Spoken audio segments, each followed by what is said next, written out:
Boa tarde, Eclésia, uma vez mais consigo e desta vez com a presença de Auro Miguel, jornalista da Rádio Renascença, que acompanhou a viagem do Papa à Terra Santa e o recente encontro no Vaticano que pediu a paz para o Médio Oriente. Matéria para olharmos dentro de instantes. Para já, outros temas que marcam a atualidade. O Papa Francisco vai visitar a Albânia no mês de setembro. O anúncio foi feito após a oração mariana do Ângelus, numa ocasião em que o Papa pediu também a paz para o Iraque.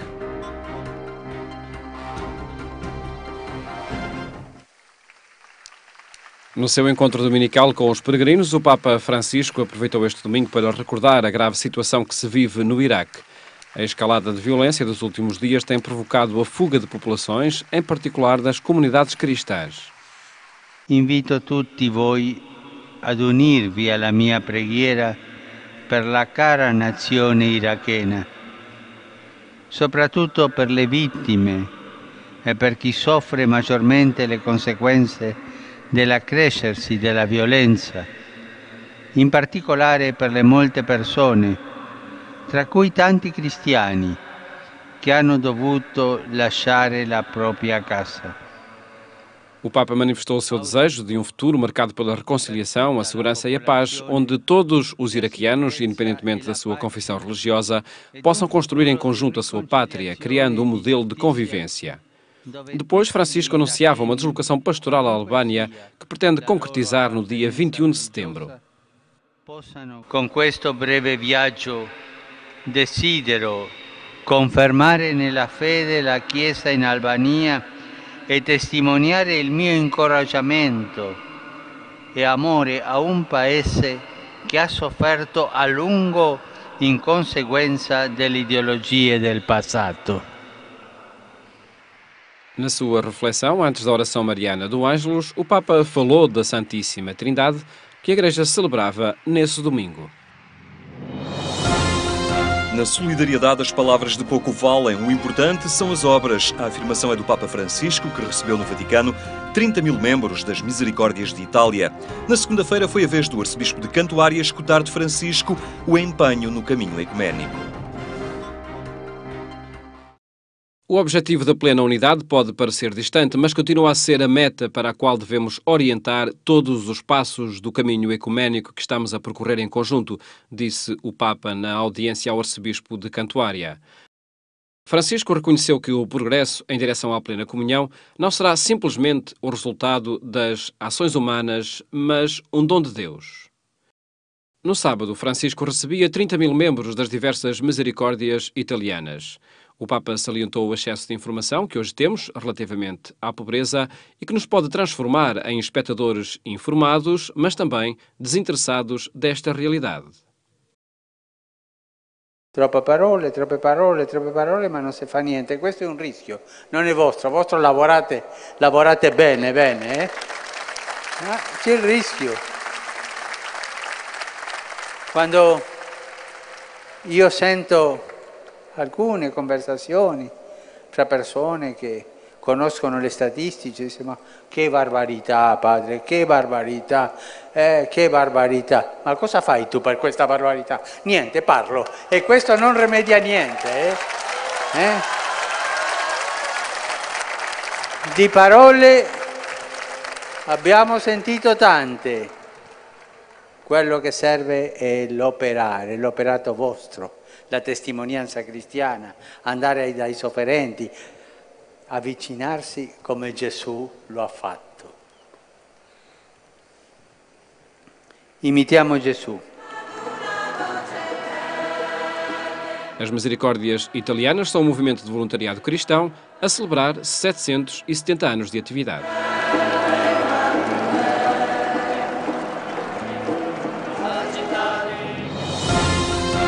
De uma parceria entre a Igreja Católica e o Estado, nasceram e estão agora a ser lançados 2 roteiros dedicados aos caminhos marianos e de Santiago, em Portugal. Portugal Caminhos para a Fé é o nome de um projeto conjunto entre o Secretariado Nacional dos Bens Culturais da Igreja e o Turismo de Portugal, que começou a ser idealizado em 2012. uma parceria que pretende ir ao encontro da importância estratégica que o património religioso assume hoje no país em termos turísticos e económicos. Este projeto e este trabalho integra-se, enfim, naquilo que é uma das áreas mais importantes na abordagem aos bens culturais da Igreja, que é a interpretação do património e a interpretação dos bens culturais da Igreja. E uma boa interpretação do património pode ser claramente colocada ao serviço de todos em várias vertentes, nomeadamente na vertente turística. No Palácio Nacional de Mafra foram apresentados os produtos mais recentes desta colaboração, um roteiro dedicado aos caminhos marianos e outro sobre os caminhos de Santiago existentes no país. A escolha recaiu nestas duas vertentes pela força reconhecida ao culto a Maria e a São Tiago, que movimentam todos os anos milhões de peregrinos, turistas e visitantes. Então o que nós achamos foi que deveríamos investir em materiais interpretativos de maior qualidade que nos dessem uma panorâmica mais abrangente de todos os locais de culto, muitos dos quais são muito valiosos e já têm uma distinção como património mundial da Unesco, mas ainda há locais com enorme potencial que, respeitando a missão do culto, poderão ter uma optimização turística maior. Os roteiros sobre caminhos marianos e de Santiago são respectivamente da autoria de Marco Daniel Duarte, diretor do Serviço de Estudos e Difusão do Santuário de Fátima, e de Paulo Almeida Fernandes, especialista em História da Arte e coordenador da área de Cultura da Câmara Municipal de Mafra. Além de apresentarem aos leitores os tradicionais itinerários da peregrinação ou visita, as obras são complementadas com ilustrações, histórias e lendas, propostas gastronómicas, informações sobre celebrações e festividades, horários e contactos dos monumentos. O culto a Santiago em Portugal não se pode resumir apenas aos caminhos, apesar dos caminhos de peregrinação terem obviamente uma dimensão estruturante para o próprio desenvolvimento e afirmação do culto. O que nós tentámos fazer foi ir mais além do que isso e verificar outras áreas geográficas e outras materializações do culto a Santiago para lá dos caminhos. E é por isso que eu falo mais em culto a Santiago e não tanto em caminhos de Santiago. Ainda no âmbito desta parceria entre a Igreja Católica e o Estado, foi desenvolvido um guia de boas práticas de interpretação do património religioso, destinado a todos os profissionais que conduzem as visitas aos monumentos. Não tem conteúdos aprofundados de história da arte, tem conteúdos específicos sobre o património religioso que complementam, digamos, aquela que será a formação, por exemplo, nas áreas de turismo e outras, que normalmente não passa por estes aspectos específicos. Haverão outros específicos por outras matérias, por outras áreas, para a arquitetura civil, para castelos, para palácios, etc. Para as igrejas também existe uma linguagem própria e é essa especificidade que este guia de interpretação pretende transmitir. Em estudo está a produção de outro tipo de conteúdos dedicados, por exemplo, ao culto a Santo António e aos caminhos do Espírito Santo espalhados pelo país. A violeta está presente nas grandes composições clássicas. Este instrumento musical esteve em destaque no Festival Terras Sem Sombra. A Igreja de Nossa Senhora dos Prazeres, em Beja, sede do Museu Episcopal, acolheu a Conferência Anual do Festival de Música Terras Sem Sombra e que tinha por tema a violeta, perenidade de um instrumento injustiçado. Este é um festival que aposta muito numa vertente pedagógica e que procura também alcançar uma certa inclusão musical das nossas comunidades, das nossas populações, a partir deste património maravilhoso que são as igrejas do Baixo Alentejo. Neste caso, a conferência cumpre também essa missão, graças a um outro aspecto que é notável assinalar aqui, que é a presença de Alexandre Delgado, um magnífico comunicador, que nos vai falar do seu instrumento de eleição. Portanto, no fundo, temos aqui um momento alto de reflexão, eu diria quase coletiva, sobre esta temática, mas também de sensibilização, sobretudo para as novas camadas, o que é uma das missões deste festival.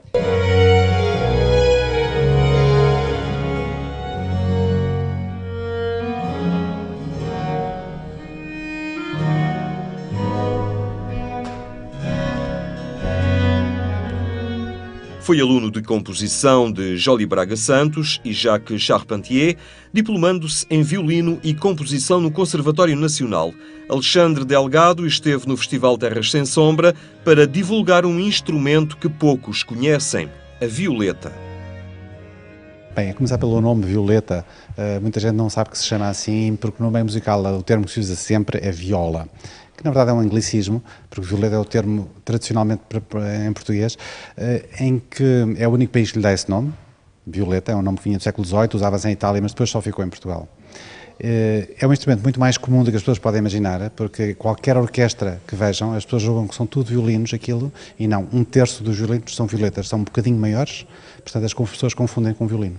Mas o som é diferente, é um instrumento mais grave. No fundo é o contralto tenor em relação ao violino. O violino é um soprano, é o contralto tenor. Portanto é um instrumento crucial em toda a música de orquestra, a música de câmara, todo o repertório desde sempre.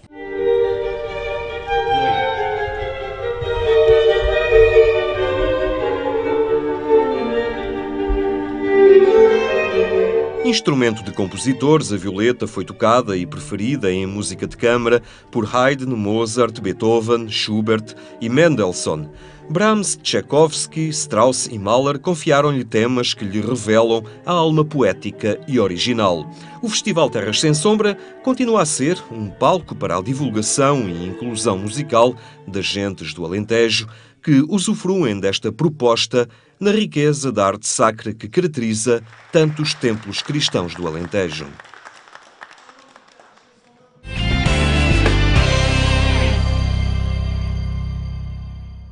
Temas que pode acompanhar no portal informativo da Igreja Católica em agência.eclesia.pt.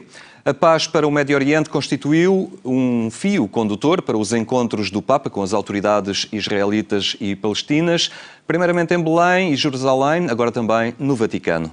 Ora, Miguel, podemos dizer que de alguma forma foi a primeira prova de fogo diplomática do Papa Francisco, esta viagem à Terra Santa que acompanhaste, e o Papa saiu-se bem. Sim, de certo modo podemos olhar assim, se bem que o Papa tenha insistido antes de partir que a viagem não tinha incidência política, era meramente religiosa, mas claro, como o próprio Patriarca de Jerusalém lembrou quando aqui esteve por ocasião do 13 de maio, tudo o que se diga tem dimensão política necessariamente, porque começa logo pela cidade de Jerusalém, que já é verdadeiramente aí o núcleo do problema, não é? Porque é uma cidade de referência importantíssima do ponto de vista religioso para muçulmanos, cristãos e judeus, naturalmente, e não há entendimento em relação a Jerusalém. Portanto, tudo o que tem a ver com Jerusalém e arredores tem necessariamente uma dimensão política. E claro que se percebeu isto nesta visita do Papa. Houve uma surpresa, como sabemos, quando foi...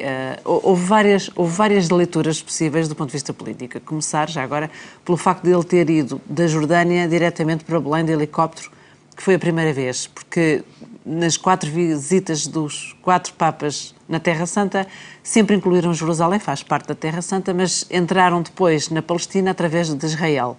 Desta vez isso não aconteceu. O Papa Francisco voou diretamente de Amman para Belém. E isso tem uma leitura política, naturalmente, porque a Santa Sé sempre se bateu pelo reconhecimento da Palestina como Estado. E isto foi um sinal de que entrou diretamente a um Estado sem ter que entrar por Israel. Depois, houve vários gestos do Papa, naturalmente, que tiveram logo leitura política, nomeadamente um extra programa em que ele parou junto do muro que separa, um muro, verdadeiramente quem lá vai é terrível, porque tem 8 metros de altura e ostensivamente separa Belém de Jerusalém. Os palestinianos de israelitas, o Papa parou lá uns momentos valentes e em silêncio rezou, como sabemos, vimos as imagens, e isso imediatamente foi um recado para o mundo, não é? E depois foi a surpresa, no final da missa em Belém, no lugar onde nasceu o Príncipe da Paz, esta convocatória para implorar a paz de Deus, mas o desafio foi convidar os presidentes, que não se viam, quer dizer, historicamente já há muito tempo que não se encontravam olhos nos olhos, o presidente de Israel com o presidente da Palestina, e isso teve, digamos assim, o ponto alto no encontro do Vaticano. Portanto, de facto, foi uma ação que teve consequências eu acho que posso dizer diplomáticas, se bem que na apresentação deste encontro no Vaticano, a Santa Sé deixou claro que a política ficava do lado de fora. Mas, quer dizer, eram políticos que lá estavam. Portanto, agora, de facto, e também não têm a presunção de achar que depois daquele encontro de invocação de paz que se realizou no Vaticano a convite do Papa, agora de repente passa a haver paz. Tanto que os sinais políticos à volta deste encontro foram negativos, neste sentido que Israel anunciou sexta-feira antes, o encontro foi no domingo, que ia ocupar mais uma parte de Jerusalém Oriental, que é um dos motivos de conflito. Portanto, o que é que vai acontecer daqui para a frente? Não sabemos. Sabemos que teve uma alta dimensão simbólica, um grande gesto de grande significado. Por parte da Igreja, este chamar ao Vaticano, a dois chefes de Estado, enfim, a autoridade palestiniana, mas o rezarem em conjunto não são negociações políticas, diplomáticas, é uma oração em conjunto. É a Igreja que, no coração do Vaticano, nos seus jardins, permite e propõe a leitura dos vários textos sagrados. É um grande gesto de acolhimento, não é? E de tolerância e de ir ao encontro. Por um lado, é um gesto de acolhimento histórico. Por outro lado, também acho que está ali na lâmina da confusão, porque pode ser visto como um gesto sincretista, porque não se tratou de um ato litúrgico. Portanto, judeus, cristãos e muçulmanos não podem rezar juntos. Tanto que foi explicado que estavam juntos para rezar. E foi o que aconteceu. De facto, juntaram-se naquele jardim e rezaram uns de cada vez, invocando o Deus único. E nisso estamos unidos, porque quer os judeus, quer os cristãos, quer os muçulmanos... É a linha abraâmica. Exato. Portanto, pode ter gerado no início alguma confusão de rezarem juntos. Isso de facto não aconteceu, nem podia acontecer.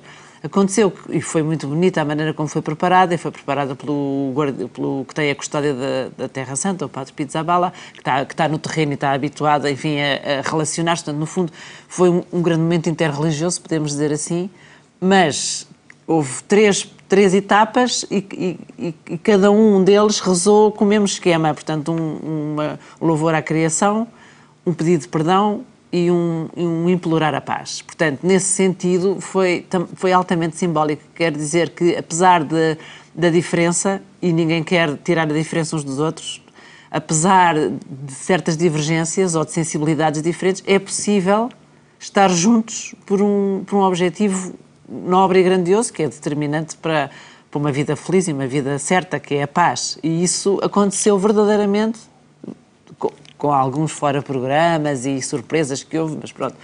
De certo modo, o que predominou foi este gesto altamente simbólico e significativo de estarem estas três religiões juntas pedindo a paz. Percebia-se também um certo ambiente distendido entre Shimon Peres, Mahmoud Abbas. Não havia assim, propriamente, não transparecia uma grande tensão ou muitos cuidados.